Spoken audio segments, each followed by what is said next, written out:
Hi guys, I'm Sakshi Pahawa and this is my channel Knowledge Galore. So guys, जैसे कि आपको पता है कि कुछ दिनों से हम एक सीरीज़ कर रहे हैं एरर डिटेक्शन की, जो आपको IBPS PO में बहुत ज़्यादा हेल्पफुल होने वाली है. सो ये सीरीज़ में 191st क्वेश्चन से हम आज बिगिन करने वाले हैं. So we will be doing some 30 questions in today's class. So चलो स्टार्ट करते हैं without any further ado. So guys, हर क्वेश्चन के बाद ऑफ कोर्स वीडियो को पॉज ज़रूर करेंगे आप, उसको उसका आंसर देखने के लिए, क्योंकि अननेसेसरी गैप में देकर वीडियो को लंबा नहीं करना चाहती हूँ. Having said that, of course explanation complete करके ही मैं आगे बढ़ूंगी. So that is what we can do, but then video को पॉज ज़रूर आप करेंगे because that unnecessarily lengthens the video. ठीक है ना. सो चलो स्टार्ट करते हैं. One of the disadvantage of fixed deposit schemes is that banks offer low rates of interest. So यहाँ पर गाइज हमारा जो रूल लग रहा है वो है ऑप्शन नंबर ए में, क्योंकि मैंने आपको ऑलरेडी बताया हुआ है दैट वन ऑफ के बाद जो हमारा ऑफ कोर्स नाउन आता है वो प्लूरल में आता है. सो यहाँ पर डिसएडवांटेजेस होना चाहिए, ना कि डिसएडवांटेज. ठीक है, क्योंकि बहुत सारे में से एक हम बता रहे हैं ना. जैसे कि आप बोल सकते हो one of my friends suggested that I should buy this book. So आप ये नहीं बोल सकते one of my friend suggested. ठीक है ना. सो वो प्लूरल आना चाहिए. आंसर वन था उसका. Next one, each of the survivors of the tsunami have been offered free psychological consultation to ease their trauma by some of the top consultants. तो जैसे कि आप यहाँ पर देख सकते हो, सो हमारा ऑप्शन नंबर 2 आंसर है. क्यों? क्योंकि ईच के साथ, ईच, एवरी, इन सब के साथ प्लीज़ आप कहीं लिख लीजिए दैट आपका वर्ब जो है वो सिंगुलर आता है. सो यहाँ पर हैव की जगह हम लगाएंगे हैज़. बाकी सब कुछ सही है. ठीक है. सो सुनामी के जो सर्वाइवर्स हैं उनको एक एक को ऑफर किया गया है फ्री साइकोलॉजिकल कंसल्टेशन, ताकि उनका जो ट्रॉमा है ना, जो उनको मेंटल एक तरीके से फटीग हुआ है, मेंटल प्रॉब्लम हुआ है बिकॉज ऑफ दिस सुनामी, तो वो ईज आउट हो सके. ठीक है. Next one, the tax treaty between India and Switzerland have been amended and we shall be able to obtain information about any Swiss bank account by next month. So guys, यहाँ पर आप देख सकते हैं दैट हमारा subject verb agreement का rule लग रहा है. सो टैक्स ट्रीटी इंडिया और स्विट्जरलैंड के बीच में, सो यहाँ पर हैव नहीं आएगा, यहाँ पर हैज़ आएगा, क्योंकि सब्जेक्ट वर्ब अग्रीमेंट के हिसाब से आप पूछेंगे अपने आप से कि भाई व्हाट हैज़ बीन अमेंडेड, किस चीज़ को अमेंड किया गया है, तो आपको आंसर मिलेगा टैक्स ट्रीटी. सो आपका आंसर सिंगुलर उस हिसाब से होना चाहिए. इंडिया और स्विट्जरलैंड के लिए नहीं, हम यहाँ पर हैव लगा रहे. ठीक है. सो यहाँ पर हैज़ होना चाहिए. Next one, the cost of constructing houses are increased because of the high price of cement. So again मैं देख सकती हूँ यहाँ पर again एक subject verb, because guys ये वाला जो subject verb agreement topic है ना, ये बहुत important है and maximum questions इसमें से ही आते हैं. So आप देख सकते हैं again, अगर आप यहाँ पर houses के लिए R लगा देंगे तो आप एक error of proximity कहलाता है, उसको commit कर दोगे. So आपको वो नहीं करना है guys. ठीक है ना. आप पूछेंगे अपने आप से द कॉस्ट ऑफ, सो क्या इंक्रीज हुआ है, cost of constructing houses increase हुआ है, तो इसके लिए आप यहाँ इज का इस्तेमाल करेंगे. Next one, the discreet inquiry reveals that his involvement in the fraud cases have been more than what was first guessed. So of course, discreet का मतलब होता है guys, कोई चीज़ जब बहुत ही secretively किया जाता है. So inquiry ने reveal किया कि उसका जो involvement था fraud cases में, उसका involvement has been more than what was first guess. तो पहले सोचा जा रहा था कि कम इन्वॉल्वमेंट है, बाद में पता चला ज़्यादा इन्वॉल्वमेंट है. तो यहाँ पर हैव हमने केसेस के लिए प्लूरल नहीं लगाना. Again subject verb agreement, involvement is the subject. So I think a couple of questions are on that only. ठीक है. So we had extensively, so ये वाला आंसर समझ को आ गया होगा आपको सबको that involvement is a subject and यहाँ पर has हम involvement के लिए singular लगा रहे हैं. We had extensively discussions with the participants and obtained their feedback regarding our new services. So guys, discussion जो है वो एक noun होता है एंड आपने उसके पहले उसको क्वालिफाई करने के लिए एक एडवर्ब लगा रखा है which is not right. Extensively नहीं, एक्सटेंसिव होना चाहिए ताकि एडजेक्टिव हो जाए. कि भाई एक्सटेंसिव डिस्कशंस मतलब बहुत सारे डिटेल में डिस्कशंस हमने किए पार्टिसिपेंट्स के साथ और उनसे फीडबैक भी ऑब्टेन किया कि भाई हमारी नई सर्विसेज आपको कैसी लग रही हैं. Okay, his good qualities include his ability to take quickly and appropriate decision. So guys उसकी गुड क्वालिटीज़ में क्या क्या आता है? पहला तो हिज एबिलिटी टू टेक, किस तरीके के decision? Quick and appropriate decision. So आपको यहाँ पर सी एडवर्ब ज़बरदस्ती में नहीं लगाना, एडवर्ब जो है वो आप यूज़ कर सकते हो to qualify a verb, to qualify an adjective, to qualify an adverb. And qualify से मेरा मतलब है उसके बारे में बताना, राइट? सो यहाँ पर आप decision which is a noun उसके बारे में बताना चाहते हो तो नाउन को तो एक एडजेक्टिव ही क्वालिफाई कर सकता है। सो एप्रोप्रिएट एंड यहाँ पर आना चाहिए क्विक, ना कि क्विकली, क्योंकि क्विकली तो एडवर्ब है, right? The angry boatsman threw the cracked oar in the river and returned home. So guys, यहाँ पर हमारा preposition का error है।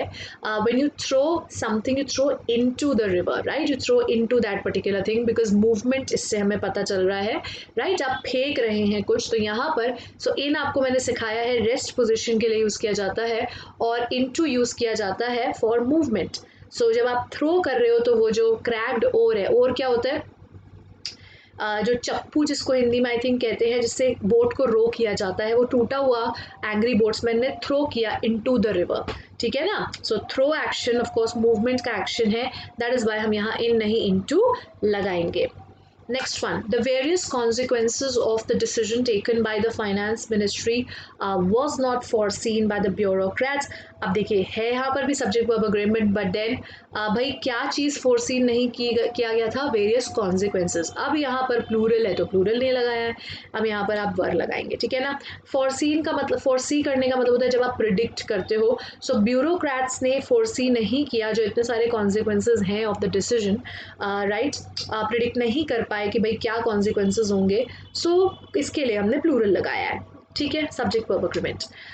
Then the chief minister as well as his cabinet ministers has offered to resign if adequate funds are not allotted to the state. So guys इस sentence में कहीं पर भी कोई एरर नहीं है, क्योंकि एज वेल एज से जब हम कनेक्ट करते हैं ना तो ऑब्वियसली इसके बाद हमारा वर्ब प्रोनाउन जो है वो प्लूरल, आई मीन प्लूरल नहीं सॉरी, वो आपका फर्स्ट सब्जेक्ट के हिसाब से लगता है, ठीक है ना? क्योंकि हम ये सोचते हैं कि यार ये पार्ट ये है ही नहीं सेंटेंस में, as well as, together with, along with या विद से, अकम्पनीड बाय, इन सब से जब आप कनेक्ट करते हो ना आप सोचते हो कि वो है ही नहीं सेंटेंस में, तो इसके हिसाब से आप क्या लगाओगे? यहाँ पर हैज़ ही लगाओगे। तो जस्ट इन केस आपको लगा कि मैम यहाँ पर तो इतने सारे लोग हैं, हम हैव क्यों नहीं लगा रहे, तो उसका रीज़न है ये, ठीक है? तो यहाँ पर बिल्कुल सही है, कुछ भी गलत नहीं लिखा है। I think I have another example for you.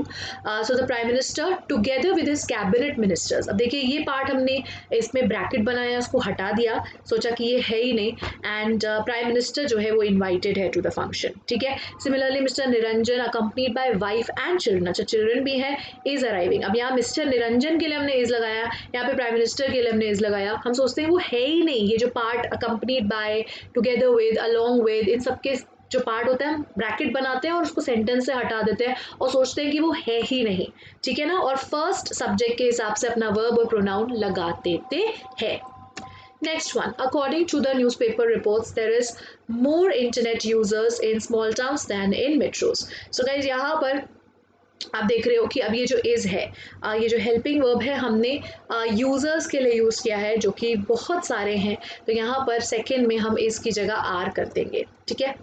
Next one, the company plans to hire more workers as there is many orders. Same चीज़ यहाँ पर भी लग रही है गाइस। अब ऑर्डर्स के लिए आपने इसका इस्तेमाल किया है ना, तो इसलिए आर लगा रहे हैं हम, ठीक है? So there are many orders, so company ये प्लान कर रही है कि और भी ज़्यादा वर्कर्स को हायर करेंगे, हम नौकरी पे रखेंगे। As there are many orders during the festival season, बहुत सारे ऑर्डर्स मिलते हैं इसीलिए, ठीक है? As per RBI guidelines, a bank account in which there is no transactions for 2 years is a dormant account. So RBI guidelines के according एक bank account जिसमें कोई भी ट्रांजैक्शंस नहीं हुए हैं तो फिर यहाँ पर आर कर दीजिए, ठीक है? लॉजिक तीनों में सेम लग रहा है। 2 साल तक कोई ट्रांजैक्शन नहीं हुआ है तो उसको डॉर्मेंट अकाउंट कहते हैं, sleeping account, right? Of course मतलब जिसमें कोई एक्टिविटी नहीं है। अब यहाँ इज नहीं आ सकता क्योंकि ट्रांजैक्शंस लिखा हुआ है, आर हमको करना पड़ेगा। Next one. After a complaint was filed, police teams was given the photograph of the accused from the CCTV footage recorded at the hotel. I think मैंने ये police teams वाला कोई question करवाया है. I just hope ये repeated नहीं है. But then police teams वाला मैंने आपको already बताया था guys. सो वैसे भी पुलिस एक ऐसा कलेक्टिव नाउन होता है जो प्लूरल होता है, राइट? पुलिस के साथ आप हमेशा प्लूरल वर्ब यूज़ करेंगे, दैट इज़ वर, हैव, ये सब यूज़ करेंगे आप, ठीक है ना? अब यहाँ पर तो टीम्स भी लिखा हुआ है ना? सो ऑफ कोर्स वो तो प्लूरल आना ही है. अगर अकेला पुलिस भी होता तब भी वर आता, लेकिन अगर पुलिस मैन होता तब हम सिंगुलर लिखते, ठीक है? अगर पुलिस मेन होता MEN तब ऑब्वियसली प्लूरल लिखते. सो ये बातें ध्यान रखना, ठीक है? Next one. Training have a positive effect on development of various skills and abilities. So very obvious, training has a positive effect on development of various skills and abilities. Okay, एक और extra information, training यहाँ पर एक gerund का काम कर रहा है, क्योंकि भाई अगर आप अपने आप से पूछोगे कि what has a positive effect, तो आपको आंसर मिलेगा training, and definitely वो एक gerund का काम यहाँ पर कर रहा है. And yes, आप उसके लिए singular ही लिखोगे. Why will we write plural, है ना? Next one. The moon may be the best place to look for aliens, as their footprints on their surface would last far longer than radio signals. So the moon may be the best place to look for aliens. So moon सबसे अच्छी place हो सकती है कि भाई जहाँ पर हमको aliens देखने को मिल सकते हैं. As their foot, अब देखिए यहाँ their तो सही यूज़ हुआ है, ठीक है, क्योंकि aliens के लिए यूज़ हुआ है. As their footprints on its surface, तो यहाँ पर हमारा प्रोनाउन गलत यूज हुआ है गाइस, क्योंकि अब सरफेस मून की बात हो रही है. तो अब यहाँ पर मुझे सिंगुलर प्रोनाउन देना पड़ेगा, विच इज इट्स. अब यहाँ देयर काम नहीं करेगा, ठीक है? So that is of course your error. So on its surface would last far longer than radio signals. तो मतलब एलियंस के जो फुटप्रिंट्स हैं वो बहुत टाइम तक जो है वो मून के सरफेस पर रहेंगे, even longer than radio signals. भाई रेडियो सिग्नल्स कितने टाइम तक रहते हैं, उससे ज़्यादा उनके फुटप्रिंट्स रहेंगे, ठीक है?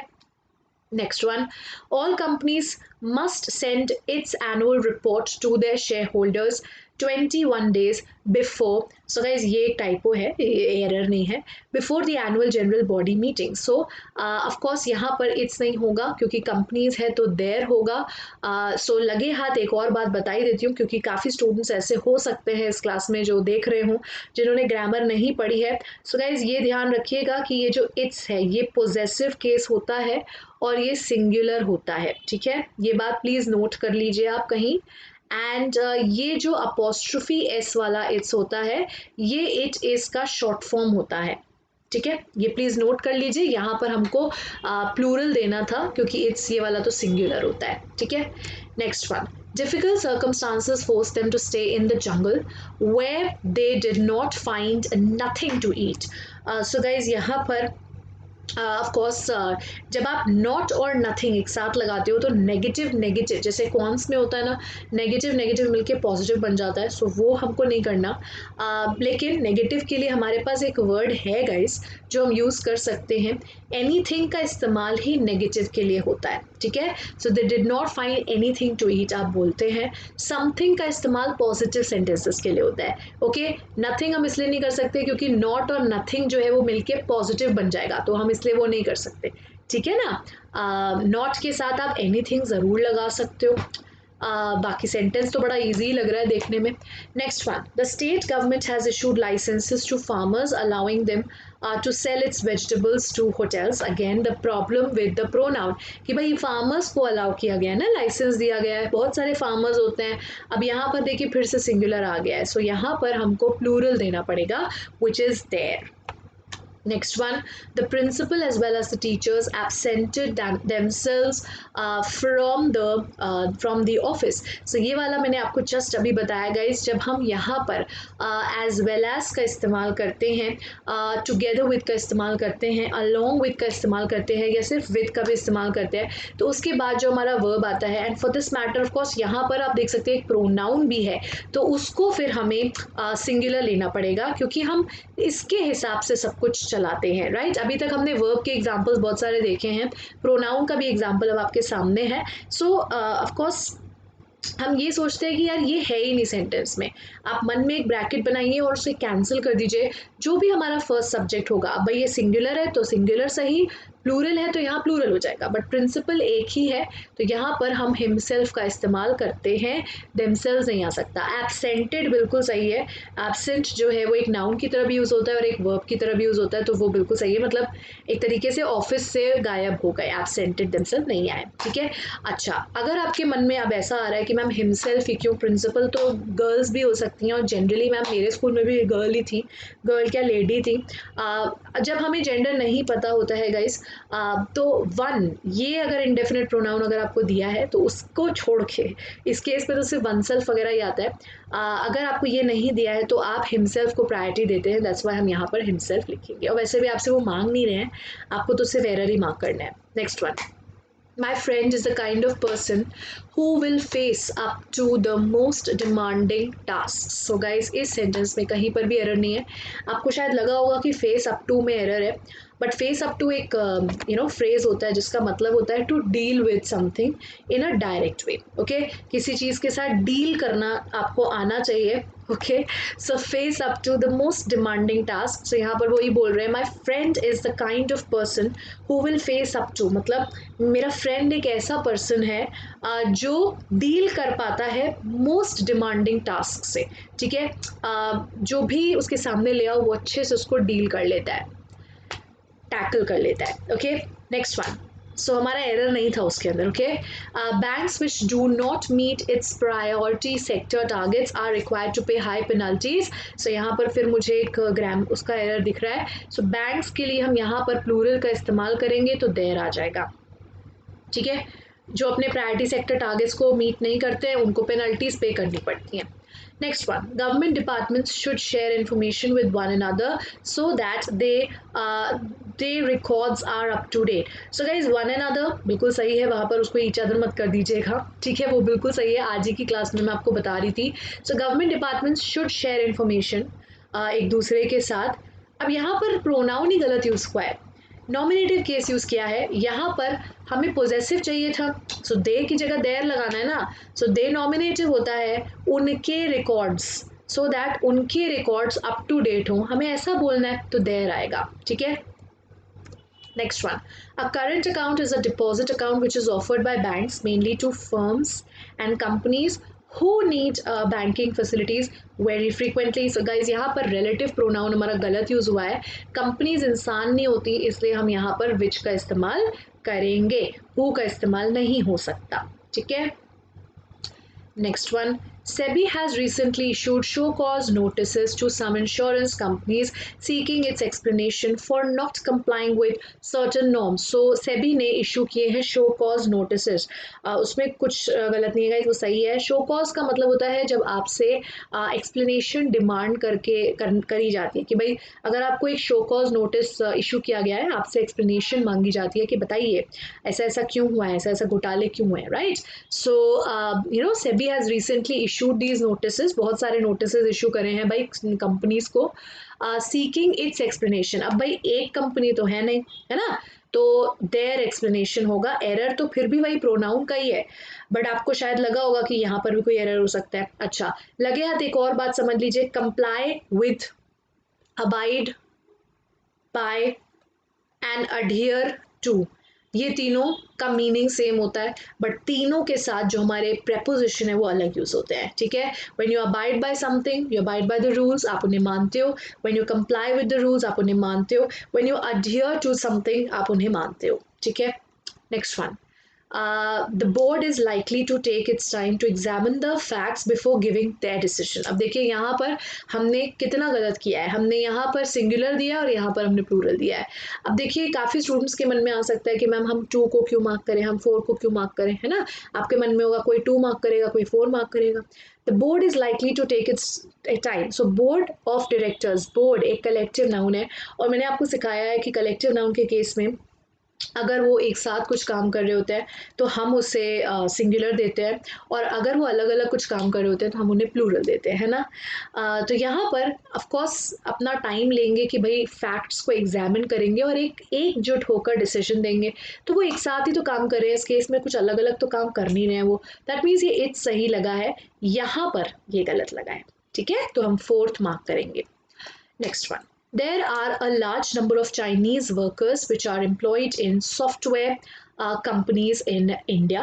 So guys, workers इंसान होते हैं, and इंसानों के लिए हम which का इस्तेमाल नहीं कर सकते, क्योंकि which एक relative pronoun है जो things, animals, previous sentence के लिए यूज होता है, who are persons के लिए यूज करते हैं।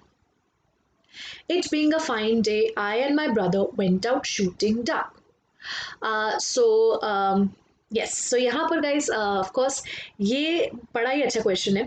आप देख रहे हो यहाँ पर being, that is of course your ING verb को सपोर्ट करने के लिए आपने सब्जेक्ट भी दिया, तो वो अपने आप में कंप्लीट है। It being a fine day भाई, कि मतलब अगर आप यहाँ इट ना देते तो यहाँ एरर हो जाता, क्योंकि बीइंग अ फाइन डे और आई लिख देते आप तो ये आई इसका सब्जेक्ट बन जाता, तो दैट इज नॉट राइट। ठीक है ना। So it being a fine day मतलब एक फाइन डे होने के नाते यहाँ पर एरर है।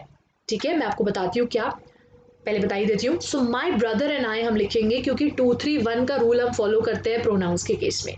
सो थर्ड पर्सन पहले आएगा, फर्स्ट पर्सन बाद में आएगा। हाँ, माई ब्रदर कोई प्रोनाउन नहीं है, बट देन थर्ड पर्सन तो है ना, तो वही ऑर्डर फॉलो होगा। ठीक है, सो माई ब्रदर एंड आई लिखेंगे आप। अच्छा, काफ़ी लोगों को यहाँ पर भी लग सकता है error, but guys when you go out doing something तो आप उसको डायरेक्टली लिख सकते हो, आपको उसको बीच में फॉर लगाने की ज़रूरत नहीं है। आई नो कि आपको लग रहा होगा went out for shooting duck आपको लिखना होगा, but no, you went out shopping, you went out shooting duck, आप ऐसा कुछ लिख सकते हो। ठीक है, सो या सो दैट मीन्स ये बिल्कुल सही है। इसके डायरेक्टली बाद V1 प्लस आई अगर आउट भी ना लिखते, यू वेंट शॉपिंग, ठीक है ना, तब भी सही होता। सो आउट भी सही है, नहीं लगाओगे तो भी सही है, एंड उसके बाद आई सही है। ठीक है, उसमें एरर नहीं है। Next one, Bharatpur is transforming into India's most fastest growing, अच्छा, बर्ड सेंचुरी। ओके, मैं वही सोच रही हूँ कि बर्ड कहाँ है ये, Bharatpur. So bird sanctuary attracting thousands of rare migratory birds from Europe and Siberia. So Bharatpur जो है वो ट्रांसफॉर्म इनटू हो रहा है, ऑफकोर्स वो भी सही है, वो सब कुछ सही है, ट्रांसफॉर्म के बाद इनटू ही लगता है। यहाँ पर डबल सुपरलेटिव आपने क्रिएट कर दिया है। जब हम मोर फास्टर नहीं लिख सकते तो मोस्ट फास्टेस्ट भी नहीं लिख सकते, है ना। आप या तो मोस्ट लगाते हो या तो आप EST लगाते हो, सो आप इसको मोस्ट को हटा दीजिए, आपका आंसर सही हो जाएगा। ठीक है, डबल सुपरलेटिव्स हम नहीं कर सकते। Next one, Ramu closely resembles to his father not only in physical features but also in habits. So यहाँ पर जो हमारा एरर है ऑप्शन नंबर 2 में है। रिजेंबल वर्ड के बाद आप कोई भी preposition नहीं लगाते हो, you always resemble a person, you don't resemble to someone, ठीक है ना। So Ramu closely resembles his father not only in physical features but also in habits। ठीक है, सो that is it for this class guys. I hope कि सबको class अच्छी लगी है, एंड अगर लगी है तो बेल आइकन हिट कर देना, क्लास को लाइक कर देना, शेयर कर देना, और सब्सक्राइब भी कर देना चैनल को। ठीक है, thank you so much guys. I see you tomorrow then with of course the fresh lesson, and also कल एक मोटिवेशन क्लास भी मैं लूँगी। I let you know the time on my Telegram channel, so @Sakshi Pava is the channel's name, आप connect कर लो वहाँ पर, and definitely we will be meeting, क्योंकि परसों आपका एग्जाम है। ठीक है, thank you so much guys, bye bye.